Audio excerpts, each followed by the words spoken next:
बाबा रामदेव जी के शिष्य हैं। ओ, आपने कोई रिकॉर्ड बनाया है पुशअप का? आपने भी कितना पुशअप? 25,000 पुशअप्स करते हैं।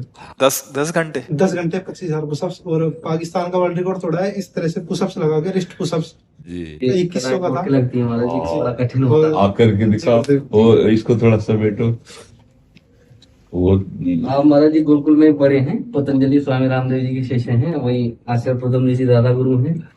और महाराज जी आप जो अभी हाँ, ये सीधी पुशअप से कठिन है। जी जी हाँ, ये ऐसा सीधी। रिकॉर्ड बनाया? 1 घंटे में 3100 3100 लगाए। हाँ, ये बहुत कठिन है। इसमें हाँ। दोनों उछल के महाराज दोनों पैरों हाँ। चारों हाथ पैर ऊपर में से मार देते हैं। हाँ, नहीं नहीं, महाराज जी अभी अपना ये ऑनलाइन काफी लोगों को 4-5 लाख लोगों को हाँ। पूरा ऑनलाइन ट्रेनिंग देते हैं। जो युवा महाराज जी परेशान थे, बोले स्वास्थ्य की दृष्टि से या ब्रह्मचर्य नष्ट होने के कारण हम शरीर नहीं बना सकते, तो महाराज जी उन्होंने पूरा अपना भाई जी से सीखा और है। सबसे बढ़िया बड़ी अच्छा बात ये है कि लोगों के लिए उदाहरण कि बिना मांस खाए, बिना अंडा खाए, बिना मछली खाए हमारा शरीर बलवान है और हम स्वस्थ हैं। ये प्रमाण, जिन लोगों को भ्रम है तो एक बार बॉडी देखो, जो इसने कभी मांस नहीं खाया, अंडा ने, क्योंकि संतों का आश्रित कोई ऐसा काम थोड़ी करेगा। तो जो, हाँ, और पूरा बल पूरा, और जैसे लोग कहते हैं ये नहीं बनेंगे, तो ये भी दिखा दिया करो कि कैसे, हाँ ये, हाँ। तो देखो इससे क्या है, इससे हमारी समाज को जो हम चिल्ला चिल्ला के कह रहे हैं कि आप मांस मत खाओ, मछली मत खाओ, तो वो कहते हैं हम बलहीन हो जाएंगे। तो इससे प्रमाण मिलेगा कि संयम और साधना से कैसा बल आता है। हाँ, मांस खाने से आप मोटे हो सकते हो, चर्बी बढ़ सकती है, लेकिन अगर आप ब्रह्मचर्य से हो, अध्यात्म में चलते हो, पवित्र आचरण करते हो, तो आप अपने से डबल वजन वाले को पटक सकते हो, क्योंकि आप में अध्यात्म बल है ना। हाँ, बहुत अच्छा लगा। मैं 9 वर्ष तक गुरुकुल में रहा, तो मेरे जितने मित्र थे सभी सन्यासी हो गए। और अभी मैं व्यवहारिकता में आ रहा हूँ। तो गुरुदेव, इस व्यवहारिकता में हम अपनी जो आध्यात्मिकता है, जो उसको हम कैसे, किस तरीके से साथ लेकर के चले? व्यवहारिकता मतलब ब्याह करके गृहस्थी में जाना। जी गुरुदेव। हाँ, तो उसके लिए फिर एक बात ही रहेगी, संतानोत्पत्ति का लक्ष्य रख करके महीने में मासिक धर्म की पवित्रता के बाद एक बार संतान, तो फिर आपके शरीर और ब्रह्मचर्य पर कोई फर्क नहीं पड़ेगा। धर्म पूर्वक पानी ग्रहण करके ऐसे, अगर व्यभिचार प्रवृत्ति में उतर जाए तो फिर गलत हो जाएगा। संयम ही रखे। अब तो अपनी आयु बहुत कम है, तो उसका क्या उदाहरण दे।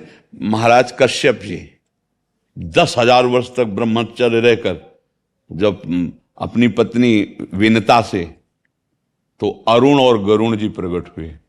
अरुण भगवान सूर्य के सारथी और गरुण भगवान हरि के वाहन।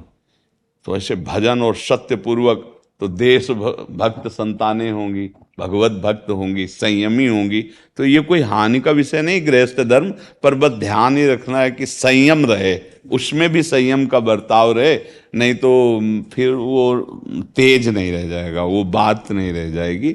व्यर्थ में ब्रह्मचर्य को नष्ट न करे। हाँ, संतान उत्पत्ति की भावना से जो किया जाए तो वो पूजा ही होती है भगवान की, क्योंकि सृष्टि ये बढ़ाने की सेवा भी तो मिली ना। हाँ, तो आप ऐसा करो, नाम जप करते रहना, और व्यायाम कभी मत छोड़ना।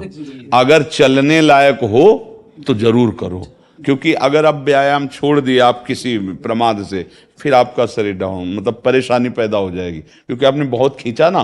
तो अब इसको चाहिए, नशा है इसको, जितना हो सके। जब मान लो अवस्था कम होने लगे तो भले 5 दंड लगाओ, लेकिन लगाओ जरूर, नहीं ना, नहीं तो ये शरीर जो है फिर आपका दर्द करेगा, क्योंकि आपने बहुत खींचा है। तो आप बहुत प्रसन्नता पूर्वक गृहस्थ में जाइए, कोई हानि नहीं, गृहस्थ से भी भगवत प्राप्ति होती है।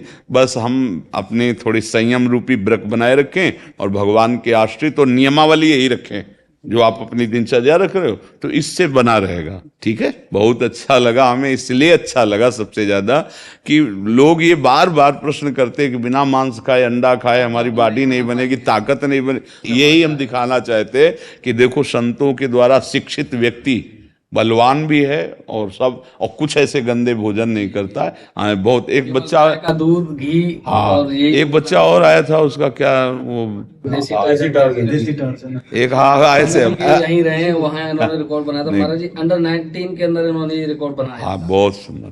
बोल जय जय श्री राम। धन्यवाद, धन्यवाद, धन्यवाद।